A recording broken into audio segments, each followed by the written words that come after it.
ఆడపిల్లలకి మరియు వాళ్ళ పేరెంట్స్కి ఒక క్షణము ఈ ఒక వీడియోని చూడాలని చెప్పి నేను కోరుతున్నాను. ముఖ్యంగా ఈ స్మార్ట్ ఫోన్ రావడంతో అందరూ కూడా దానికి అలవాటమయ్యి దాని ద్వారా మళ్ళీ సోషల్ మీడియాలో అలవాటయ్యి చాలా విషాదకరమైన సంఘటనలు నా దృష్టికి వస్తున్నాయి. వాళ్ళు కథనాలు చూసిన తర్వాత చాలా అంటే చాలా బాధ అనిపిస్తుంది. సో అందుకు మీ ముందు వచ్చి కొన్ని మాటలు చెప్పాలని చెప్పి నేను అనుకున్నాను. ఆడపిల్లలు చాలామంది ఈ స్మార్ట్ ఫోన్స్ అలవాటు అయిన తర్వాత ఎవరో ఇన్స్టాగ్రామ్లో లేదంటే ఫేస్బుక్లో లేదంటే వాట్సాప్లో ఏదో రిక్వెస్ట్ పెట్టి ఆ రిక్వెస్ట్ పెట్టే ముందు అందమైన ఒక అబ్బాయి లేదంటే ఫేక్ ఫొటోస్ యూజ్ చేసి లేదంటే ఫిలిం స్టార్స్ ఫోటో యూజ్ చేసి వాళ్ళు డీపీ పెట్టుకోవడము, మన ఆడపిల్లలు వాళ్ళ ఒక రిక్వెస్ట్ని యాక్సెప్ట్ చేయడము, తర్వాత వాళ్ళతోని చాలా చనువుగా ఉండడము జరుగుతుంది.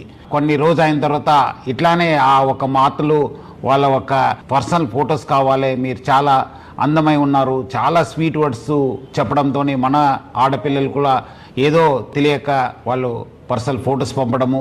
ఈ పర్సనల్ ఫొటోస్ పంపించిన తర్వాత దాన్ని ఆనే అబ్బాయి చేతిలో పెట్టుకొని ఒక రాక్షసుడిగా తయారవుతున్నారు. ఆ ఒక ఫొటోస్తోని బ్లాక్మెయిల్ చేయడము, లేదంటే నాకు ఫిజికల్గా కలవండి అని చెప్పడము, లేదంటే ఈ మధ్యలో డబ్బులు కూడా మీరు నాకు పంపించాలని చెప్పి చాలామంది ఆడపిల్లలు దొంగతనం చేసి లేదంటే వాళ్ళ సంపాదించిన డబ్బులతోని వాళ్ళకి పంపడం జరుగుతుంది. అంతా అయిపోయిన తర్వాత పేరెంట్స్కి చెప్పక ఎవరు కూడా చెప్పక చాలామంది బాధపడుతున్నారు, చాలామంది వాళ్ళ ప్రాణాలను కూడా పోగొట్టుకుంటున్నారు.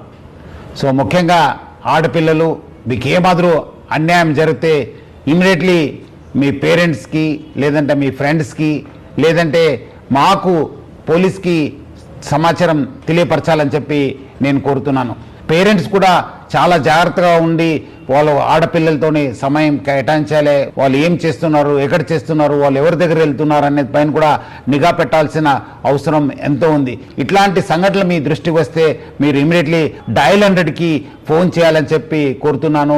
మీకు ఎక్కడాದರೂ అన్యాయం జరిగితే మీ వెంట ఎప్పుడు కూడా తెలంగాణ పోలీసు, మీ వెంట హైదరాబాద్ సిటీ పోలీసు ఎప్పుడు కూడా ఉంటుంది. చాలామంది అబ్బాయిలు అనుకుంటారు మనము సోషల్ మీడియా వాడుతున్నాను, మనం ఫేక్ డీపీ వాడుతున్నాను, ఫేక్ నంబర్ వాడుతున్నాను, VPN వాడుతున్నాను అని చెప్పి చాలామంది అబ్బాయిలు అనుకోవచ్చు. కానీ వాళ్ళు ఎక్కడున్నా పట్టుకొని వచ్చే బాధ్యత తెలంగాణ పోలీసు మరి హైదరాబాద్ పోలీస్ పైన ఉంది.